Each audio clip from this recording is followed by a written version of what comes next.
Yang ada saat ini kondisinya sebagian besar sudah sangat tua, bahkan ada pipa warisan semenjak zaman Belanda.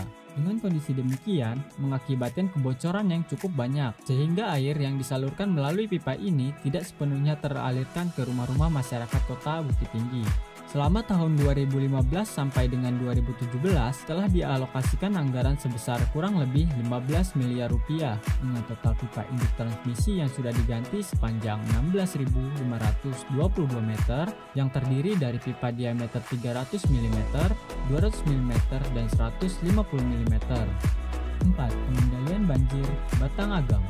Batang Agang berfungsi sebagai drainase dan sumber air irigasi di kota Bukit Tinggi. Batang Agang ini mempunyai hulu di kota Bukit Tinggi, dan isu utama yang terjadi pada hulu ini adalah permasalahan banjir, kerusakan bantaran atau tata ruang sungai, dan banyaknya sampah. Untuk mengendalikan permasalahan tersebut, telah dilakukan perbaikan sungai atau river improvement dengan ruang lingkup pengendalian banjir, penataan ruang sungai, dan peningkatan kualitas sungai. River improvement ini dilaksanakan sepanjang 400 meter dengan alokasi anggaran sebesar 5 miliar rupiah yang berasal dari APBN. 5. Embung PDAM Tabek Gadang Aur Kuning. Pembangunan embung di Tabek Gadang, Kelurahan Aur Kuning merupakan salah satu solusi untuk mengatasi kekurangan air bersih di kota Bukit Tinggi yang dilaksanakan pada tahun 2018 sampai dengan 2019 dengan menelan anggaran sebesar 10,7 miliar rupiah yang dibiayai sepenuhnya oleh pemerintah pusat. Pada akhir 2019, pemanfaatan air dari embung Tabek Gadang ini telah mulai diuji cobakan dengan kapasitas 40 liter per detik dan akan mengaliri air bersih untuk masyarakat sebanyak 3.800 kakak yang tersebar di beberapa kelurahan, yakni Kelurahan Aur Kuning, Birugo, Belakang Balok, Sapira, Pakankurai, dan sebagian Tigo Balok. Dengan telah beroperasinya Embung Tabek Gadang ini, maka secara bertahap persoalan air bersih di Kota Bukit Tinggi akan dapat diatasi. 6. Pembangunan rumah potong hewan atau RPH. Rumah potong hewan yang ada saat ini kondisinya sudah kurang representatif karena berlokasi di pusat kota, tepatnya di Jalan Pemuda, dan kondisinya juga sudah tidak layak lagi. Sesuai standar yang ada, seharusnya RPH memiliki sarana dan prasarana pendukung seperti instalasi pembuangan air limbah, akan tetapi karena keterbatasan lokasi maka tidak memungkinkan untuk dilengkapi, sehingga wali kota memutuskan untuk direlokasi ke daerah Talau Kelurahan Campago, Gugua Bule, Kecamatan MKS. Pembangunan RPH yang baru ini direncanakan akan dilengkapi dengan sarana dan prasarana pendukung seperti pengolahan air limbah dan pengolahan limbah menjadi gas yang dapat berfungsi sebagai salah satu alternatif sumber energi. Di samping itu, RPH yang baru ini juga dibangun berdasarkan rekomendasi TKPRD sehingga tidak menyalahi tata ruang kota. Adapun lahan yang digunakan untuk pembangunan ini seluas 1.900 meter kuadrat dan direncanakan akan dibangun 2 lantai. Lantai 1 untuk aktivitas penyembelihan dengan semua sarana dan prasarananya, dan lantai 2 untuk kantor UPTD RPH. Pembangunan rumah potong ini mulai dilaksanakan pada tahun 2019 dengan menggunakan dana alokasi khusus atau DAK sebesar 1,1 miliar rupiah dan dilanjutkan dengan menggunakan APBD pada tahun 2020 dengan alokasi anggaran sebesar 4,9 miliar rupiah. 7. Rehab dan pembangunan baru gedung sekolah. Pembangunan dunia pendidikan merupakan salah satu prioritas utama yang harus dilaksanakan karena sekolah merupakan lembaga untuk mencetak generasi terdidik penerus masa depan bangsa. Konsep dari pemerintah daerah, sekolah bukan hanya sebagai tempat anak-anak belajar, tetapi diharapkan sekolah menjadi rumah kedua mereka. Untuk itu, setiap gedung sekolah yang dibangun harus memiliki musola yang representatif, taman untuk tempat anak-anak bermain, serta ruang kelas yang nyaman sebagai tempat menimba ilmu.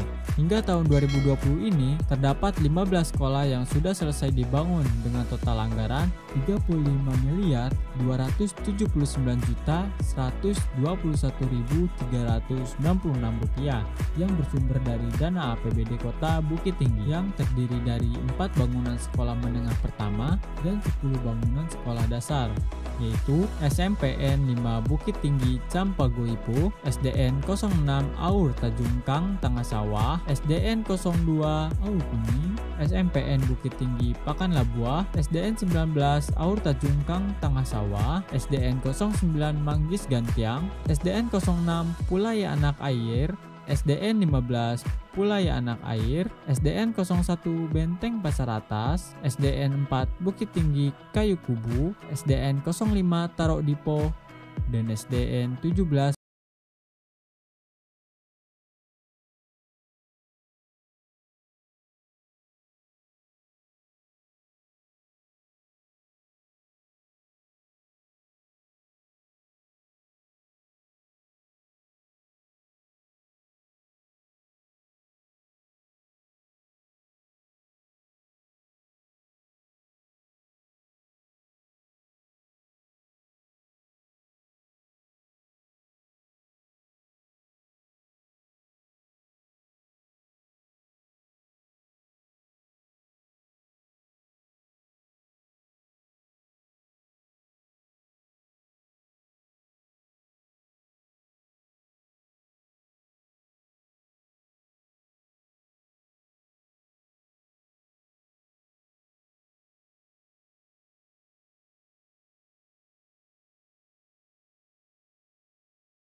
kepada masyarakat. Atas dasar tersebut, maka Wali Kota Bukit Tinggi mengambil keputusan untuk membangun rumah sakit umum daerah sehingga diharapkan nantinya pelayanan kesehatan kepada masyarakat akan lebih baik. Pembangunan rumah sakit umum daerah ini telah dimulai pada tahun 2018 dengan anggaran sebesar Rp102.267.533.000 dengan skema pembangunan tahun jamak. Ditargetkan di akhir tahun 2020 pembangunan RSUD akan dapat diselesaikan dan dimulai beroperasi pada awal tahun 2021.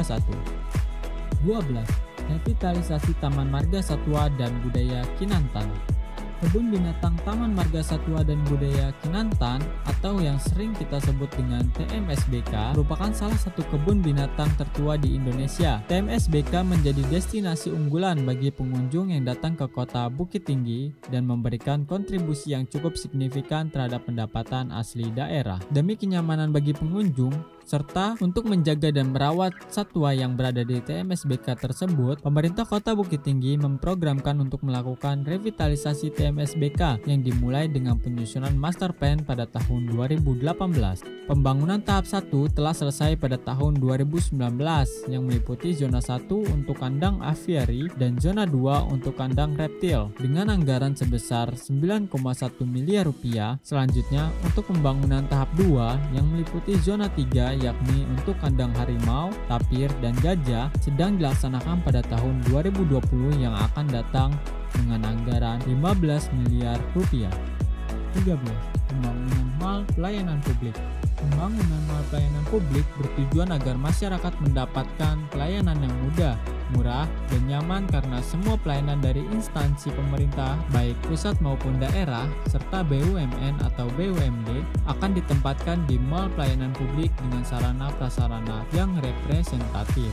Nantinya semua pelayanan yang ada di kota ini akan berada di satu tempat. Ada 19 instansi vertikal dan BUMN atau BUMD serta 3 SKPD pemerintah Kota Bukit Tinggi yang akan memberikan berbagai pelayanan di mal pelayanan publik seperti izin usaha, IMB, SIM, paspor, pajak, KTP, akte kelahiran, dan lainnya.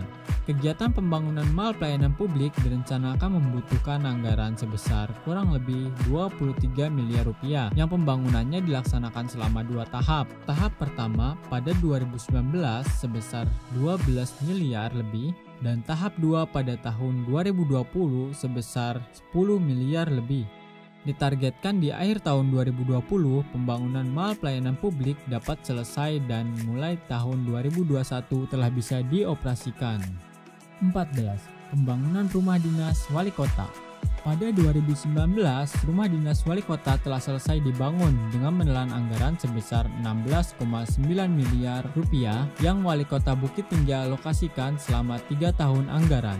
Rumah dinas yang dibangun ini tidak hanya berfungsi sebagai tempat tinggal wali kota beserta keluarga, tapi yang lebih utama adalah membangun ruangan balairung sebagai tempat lokasi pertemuan, khususnya acara-acara kemasyarakatan dengan jumlah yang besar. Ruangan balairung ini dibangun dengan pertimbangan terbatasnya gedung yang dimiliki pemerintah daerah untuk kegiatan-kegiatan yang menghadirkan masyarakat dalam jumlah besar. Bahkan, seringkali ketika mengadakan kegiatan, sebagian tamu dapat masuk ke dalam rumah dinas, sedangkan sebagian besar lagi duduk di tenda di halaman rumah. Tentunya kurang elok rasanya apabila melaksanakan kegiatan yang menghadirkan masyarakat dengan kondisi yang demikian. Ruangan balairung di rumah dinas tersebut dapat menampung 1.200 orang apabila kegiatannya duduk di karpet seperti untuk pengajian dan lainnya. Sedangkan untuk kegiatan yang menyediakan kursi akan dapat menampung 800 orang. Di samping itu, rumah dinas ini juga berfungsi untuk menerima dan menjamu tamu-tamu pemerintah daerah, baik dari pemerintah pusat, pemerintah provinsi, maupun tokoh-tokoh dan organisasi atau lembaga-lembaga kemasyarakatan yang ada. Artinya, rumah dinas mempunyai multifungsi, tidak hanya sekedar tempat tinggal wali kota bersama keluarga. 15. Pembangunan kantor pemerintahan. Dalam rangka peningkatan pelayanan kepada masyarakat, pemerintah daerah juga memprioritaskan untuk pembangunan baru beberapa kantor instansi pemerintah kota, baik kantor SKPD maupun kantor lurah, karena beberapa kantor tersebut kondisinya juga sudah tidak representatif lagi, baik dari segi fasilitas maupun ukurannya, sehingga untuk peningkatan pelayanan kepada masyarakat perlu kita lakukan pembangunan baru. Sampai tahun 2019 telah selesai dibangun 2 kantor SKPD dan 6 kantor lurah dengan total anggaran Rp44.334.300.000, dan pada tahun 2020 juga dilakukan pembangunan kantor lurah Pekankurai dan kantor lurah Manggis Gantiang dengan total anggaran Rp3 miliar. 16. Penyelesaian tanah jalan konsolidasi bypass. Penyelesaian masalah tanah konsolidasi di jalan bypass juga menjadi fokus perhatian utama Ramlan Nurmatias, karena hal ini menyangkut hak masyarakat yang telah bersedia menyerahkan tanahnya melalui program konsolidasi untuk pembangunan jalan yang sangat penting keberadaannya bagi kota Bukit Tinggi. Namun, penyelesaian tersebut juga tidak bisa cepat dan mudah. Setelah kami coba urai satu persatu, ada beberapa permasalahan yang ditemukan di lapangan, seperti jumlah tanah pengambilan yang kurang dari semestinya, penempatan pengembalian yang kurang pas, misalnya tanah yang awalnya berada di depan ternyata mendapat pengembalian di belakang. Kesepakatan ahli waris saat ini untuk bersedia menandatangani dokumen-dokumen yang diperlukan serta berbagai persoalan lainnya. Permasalahan tanah konsolidasi yang telah diselesaikan dari tahun 2016 sampai 2019 berjumlah 172 persil, dan sertifikat yang telah diserahkan kepada masyarakat berjumlah sebanyak 68 sertifikat.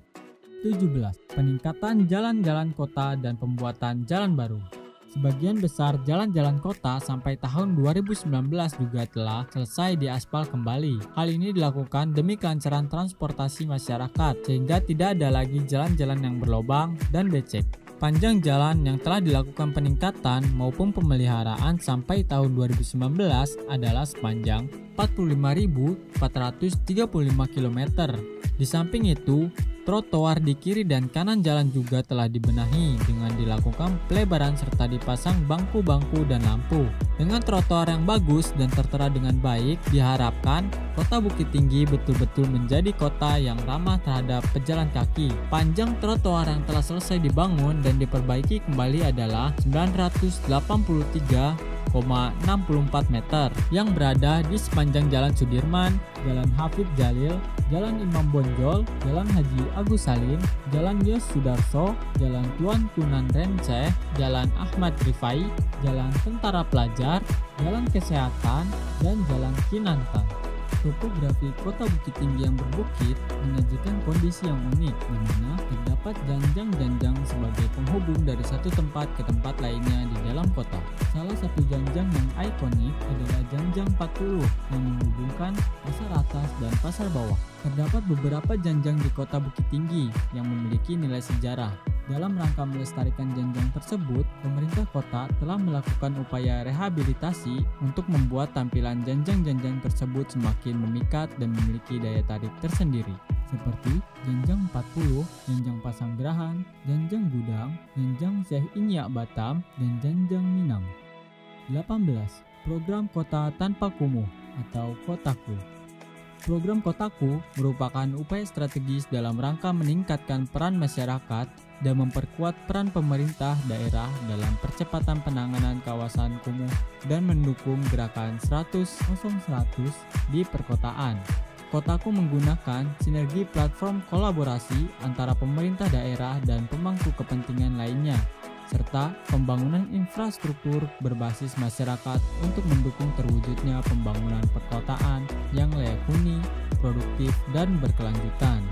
Untuk pelaksanaan program Kotaku ini diakomodir oleh APBN sebanyak Rp3,2 miliar pada tahun 2017 sampai 2019 untuk skala lingkung dengan kegiatan drainase lingkungan, jalan lingkung, dan septic tank komunal yang berlokasi di Kelurahan Awak Tajungkang Tengah Sawah dan Pakan Kurai. Sedangkan untuk tahun 2020 juga telah dialokasikan anggaran sebesar 10,9 miliar rupiah untuk kegiatan skala kawasan berupa peningkatan jalur pedestrian di sepanjang Jalan Syekh Jamil Jambe, pembangunan ruang interkasi publik di atas saluran primer di Kampung KB Kelurahan ATTS, dan peningkatan jaringan drainase lingkungan. Pembangunan non-fisik. 1. Sekolah keluarga. Dalam rangka meningkatkan kualitas keluarga di Kota Bukit Tinggi, diadakan sekolah keluarga untuk menambah pengetahuan dan keterampilan bagi masyarakat. Bagaimana menciptakan keluarga yang berkualitas sehingga mampu menciptakan ketahanan dalam keluarganya. Adapun materi yang diberikan pada sekolah keluarga ini adalah konsep perkawinan, penanaman nilai agama dalam keluarga, pelestarian adat, penyalahgunaan nafsa, perlindungan anak, berbisnis dari rumah tangga, dan lainnya. Dari tahun 2018, sekolah keluarga telah dilaksanakan di 12 kelurahan dengan peserta 30 orang per kelurahan, yakni 1. Kelurahan Tarudipo, 2. Kelurahan Patangkurai, 3. Kelurahan Aur Tajungkang Tangah Sawah, 4. Kelurahan Kayu Kubu, 5. Kelurahan Manggis Gantiang, 6. Kelurahan Pulai Anak Air, 7. Kelurahan Campagoipu, 8. Kelurahan Pohon Pintu Kabun, 9. Kelurahan Puhun Tembok, 10. Kelurahan Aur Kuning, 11. Kelurahan Ladang Cakiah, dan yang terakhir 12. Kelurahan Birugo. 2. Program Kota Layak Anak. Kota Layak Anak adalah kota yang mempunyai sistem pembangunan berbasis hak anak melalui pengintegrasian komitmen dan sumber daya pemerintah, masyarakat, dunia usaha, media, dan perguruan tinggi yang terencana secara menyeluruh dan berkelanjutan dalam kebijakan, program, dan kegiatan untuk menjamin pemenuhan hak anak dan perlindungan khusus anak yang diwujudkan dalam bentuk Kota Layak Anak. Beberapa program pembangunan dilakukan untuk mendukung pencapaian Kota Layak Anak di Kota Bukit Tinggi adalah: A. Membentuk forum anak daerah tingkat Kota Bukit Tinggi. Forum anak di masing-masing kecamatan dan kelurahan yang akan berpartisipasi dalam pembangunan dan menyuarakan hak anak di Kota Bukit Tinggi. B. Sekolah ramah anak. Sudah ada sebanyak 55 sekolah dengan rincian: 1. SD sederajat sebanyak 42 sekolah, 2. SMP sederajat sebanyak 6 sekolah, 3. SMA sederajat sebanyak 7 sekolah. C. Pelayanan ramah anak di rumah sakit ramah anak dan puskesmas ramah anak. Ruang bermain ramah anak sebanyak 1 lokasi yang sudah disertifikasi Kementerian PPA di Taman Simpang Surau Gadang. 3. Bukit Tinggi Comment Center. Bukit Tinggi Comment Center merupakan pusat kendali pemerintahan sekaligus mengawasi aktivitas-aktivitas penting di dalam kota secara online melalui aplikasi teknologi informasi. Pada tahun 2019 ini, Bukit Tinggi Comment Center ini telah dapat dioperasionalkan sehingga akan dapat mempercepat Bukit Tinggi sebagai Smart City. 4. Penindakan penyakit masyarakat. Penindakan penyakit masyarakat yang rutin dilaksanakan oleh SK4 untuk menertibkan tempat hiburan malam seperti tempat karaoke, wanita tunasusila, penjualan tua, dan lain-lain. Alhamdulillah, jumlah penyakit masyarakat di Kota Bukit Tinggi selama 4 tahun terakhir telah mengalami penurunan yang cukup signifikan. 5. Patroli Jumat Syariah. Patroli Jumat Syariah yang dilaksanakan oleh Regu Putri Dinas Polisi Pamong Praja dalam rangka menghimbau dan mengingatkan kaum muslimin agar melaksanakan ibadah sholat Jumat dan tidak lagi berada di warung-warung, warnet, dan juga di objek wisata serta di tempat-tempat umum lainnya. 6. Promosi produk unggulan usaha kecil dan menengah. Guna memberi unggulan yang dihasilkan UKM yang ada di Kota Bukit Tinggi ke tingkat nasional maupun mancanegara, pemerintah Kota Bukit Tinggi secara rutin memberikan fasilitas kepada para UKM khususnya di bidang bordiran, sulaman, makanan, cindera mata, dan fashion untuk mengikuti berbagai pameran yang diadakan di luar provinsi bahkan luar negeri. Alhamdulillah, berkat promosi yang diadakan tersebut, produk-produk unggulan UKM Kota Bukit Tinggi semakin dikenal di tingkat nasional bahkan mancanegara. Dan tidak sedikit juga terjalin kontak dagang secara bisnis to bisnis antara pengrajin kita dengan para buyer di luar provinsi dan luar negeri tersebut. 7. Pembinaan bagi pengusaha mikro. Untuk melakukan penguatan terhadap para pengusaha mikro yang ada di Kota Bukit Tinggi, pemerintah daerah secara rutin dan intensif juga melakukan pembinaan dengan tujuan agar para pengusaha mikro ini dapat semakin eksis dan berkembang serta mampu bersaing dengan para pengusaha yang datang dari luar. Beberapa pembinaan yang dilakukan diantaranya dengan mengadakan kegiatan pelatihan manajemen bisnis, sosialisasi dengan mengadakan kegiatan pelatihan manajemen bisnis, sosialisasi sumber modal, temu kemitraan pengusaha mikro, workshop, dan lainnya. Alhamdulillah, berkat pembinaan yang telah dilakukan dan tentunya usaha keras dari para pengusaha mikro itu sendiri, telah banyak pengusaha mikro di Kota Bukit Tinggi yang telah maju dan berkembang bahkan telah bisa naik kelas masuk dalam kategori pengusaha kecil dan menengah. 8. Pelatihan tenaga kerja. Untuk meningkatkan keterampilan para generasi muda termasuk para ibu-ibu sehingga bisa mandiri dan menciptakan lapangan usaha baru, pemerintah kota juga memprogramkan beberapa pelatihan. Di antaranya, pelatihan kewirausahaan, pelatihan montir elektronika, pelatihan menjahit, pelatihan memasak, pelatihan pembuatan mebel, dan lainnya. Di samping itu, pemerintah daerah juga rutin mengirimkan peserta untuk mengikuti pelatihan yang diadakan Balai Besar Pengembangan Latihan Kerja, baik yang ada di Bandung, Medan, maupun Bekasi. Di antaranya, pelatihan manufaktur, otomotif, tour leader, digital animasi, perhotelan, dan lainnya. Sejak tahun 2016 sampai tahun 2019, jumlah calon tenaga kerja yang telah kita latih berjumlah sebanyak kurang lebih 500 orang. Di samping itu, pemerintah daerah juga memfasilitasi penyaluran tenaga kerja untuk dapat bekerja di lapangan kerja yang ada. Dari tahun 2016 sampai saat ini, jumlah tenaga kerja yang telah kita fasilitasi penyalurannya berjumlah 1.176 orang yang tersebar di seluruh Indonesia. 9. Pendirian BUMD BPR Jam Gadang. Salah satu strategi pemerintah Kota Bukit Tinggi untuk membantu permodalan usaha mikro dan kecil adalah dengan mendirikan BUMD BPR Jam Gadang pada tahun 2017 yang lalu. Dengan tujuan agar para pengusaha mikro dan kecil mempunyai akses yang mudah ke perbankan untuk mendapatkan modal usaha. Pada tahun 2020 ini, BPR Jam Gadang memberikan kemudahan fasilitas pinjaman untuk usaha mikro dan kecil dalam bentuk pinjaman tanpa bunga dan hanya dikenakan biaya administrasi sebesar 8%, termasuk di dalamnya biaya asuransi sebesar 1%. Karena program ini adalah untuk usaha mikro dan kecil, maka besar pinjaman maksimal adalah sebesar 2 juta dengan persyaratan yang bersangkutan harus betul-betul punya usaha skala mikro dan kecil. Misalnya, pedagang gerobak keliling, pedagang sayuran, petani atau peternak yang lahan dan jumlah ternakannya masih kecil, serta usaha-usaha mikro lainnya. 10. Pembinaan keagamaan. Untuk menunjang kegiatan keagamaan, telah diberikan bantuan kepada masjid dan musola sebesar Rp19.996.623.000, kepada MDA, MDTA, MIS, TPQ sebesar Rp3.812.810.000 dan Rp3.812.810.000 kepada lembaga keagamaan lainnya seperti Majelis Ulama Indonesia Kota Bukit Tinggi, Basnas Kota Bukit Tinggi, Lembaga Pengembangan Tilawatil Quran Kota Bukit Tinggi, dan lain-lain. Selanjutnya, selama kurun waktu 5 tahun terakhir juga telah diberikan honorarium atau bantuan tunjangan kesejahteraan guru MDTA, TKQ, TPQ, TPSA, Pondok Quran, Pondok Pesantren, Garin Masjid atau Musola sebesar Rp15.721.364.000. Pencapaian indikator makro dan keuangan. Pencapaian indikator makro pembangunan Kota Bukit Tinggi. 1.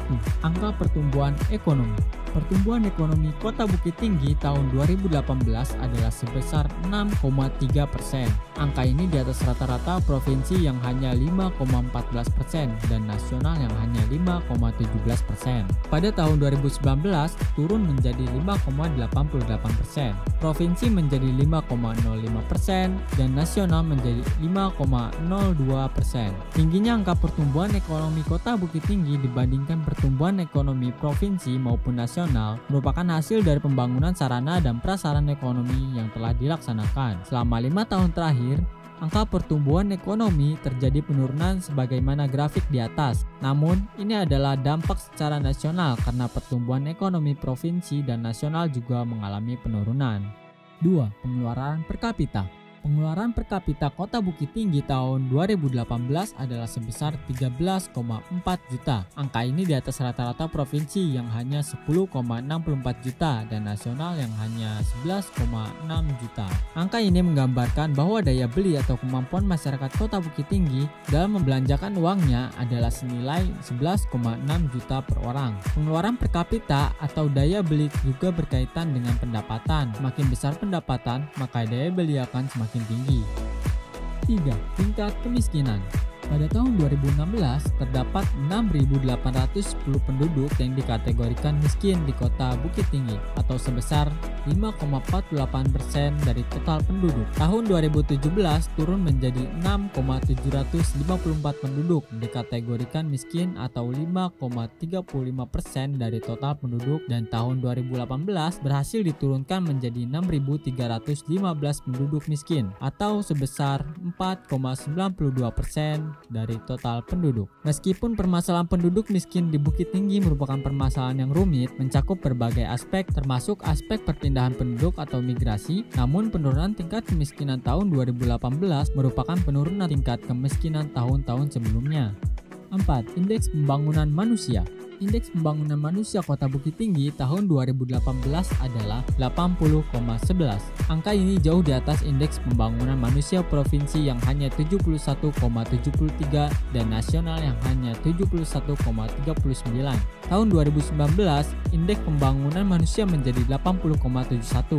Tingginya indeks pembangunan manusia Kota Bukit Tinggi dapat menjelaskan bahwa masyarakat Bukit Tinggi dapat mengakses hasil pembangunan untuk meningkatkan pendapatan, meningkatkan kualitas kesehatan, dan meningkatkan kualitas pendidikan. IPM tersebut dihitung berdasarkan 3 dimensi dasar, yaitu angka harapan hidup, angka lama sekolah, serta daya beli masyarakat. Dari ketiga komponen ini, dapat kita lihat bahwa upaya membangun kualitas hidup masyarakat Kota Bukit Tinggi telah berhasil dilakukan pemerintah sebagaimana tergambar dalam indeks tersebut.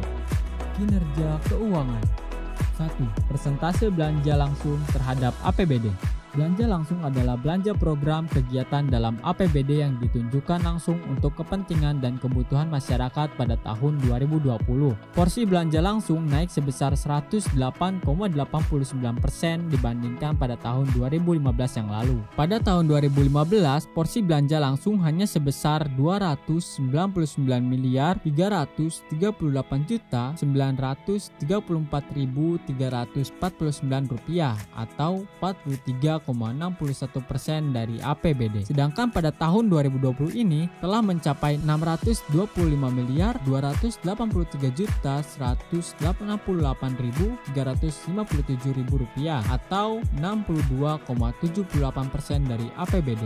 Artinya, alokasi belanja tidak langsung atau belanja rutin termasuk di dalamnya gaji pegawai sudah lebih kecil dibandingkan dengan alokasi untuk belanja langsung. Kemudian, dari belanja langsung tersebut, sebagian besarnya juga kita alokasikan untuk belanja modal yang sifatnya investasi dan manfaatnya bisa dirasakan masyarakat dalam jangka waktu yang relatif panjang.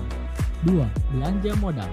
Alokasi belanja modal pemerintah Kota Bukit Tinggi pada tahun 2020 telah mencapai Rp347.262.619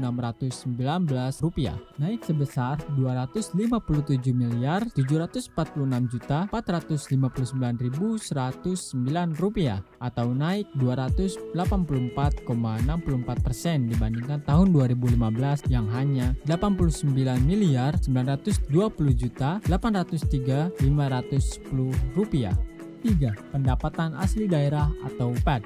Pendapatan asli daerah adalah salah satu sumber pendapatan pemerintah Kota Bukit Tinggi untuk membiayai berbagai program pembangunan. Pendapatan asli daerah Kota Bukit Tinggi pada tahun 2019 ini telah mencapai Rp117.114.132.627, naik sebesar Rp54.024.466.515 dibandingkan tahun 2015 yang baru sebesar Rp69.669.666.112 atau 116,78%. 4. Dana intensif daerah. Dana intensif daerah adalah dana yang diberikan oleh pemerintah pusat atas berbagai prestasi dan pencapaian pembangunan yang diperoleh oleh pemerintah daerah di berbagai sektor, seperti dalam hal pengelolaan keuangan, pembangunan bidang pendidikan, layanan kesehatan, akuntabilitas, dan kinerja instansi pemerintah dan lainnya. Pada tahun 2020, Kota Bukit Tinggi memperoleh dana intensif daerah sebesar Rp62.824.193.000, tertinggi di Sumatera Barat. Prestasi Kota Bukit Tinggi tingkat nasional. Berikut ini merupakan daftar prestasi yang telah Bukit Tinggi dan Haji Muhammad Ramlan Nurmatyas raih selama menjabat sebagai Wali Kota Bukit Tinggi.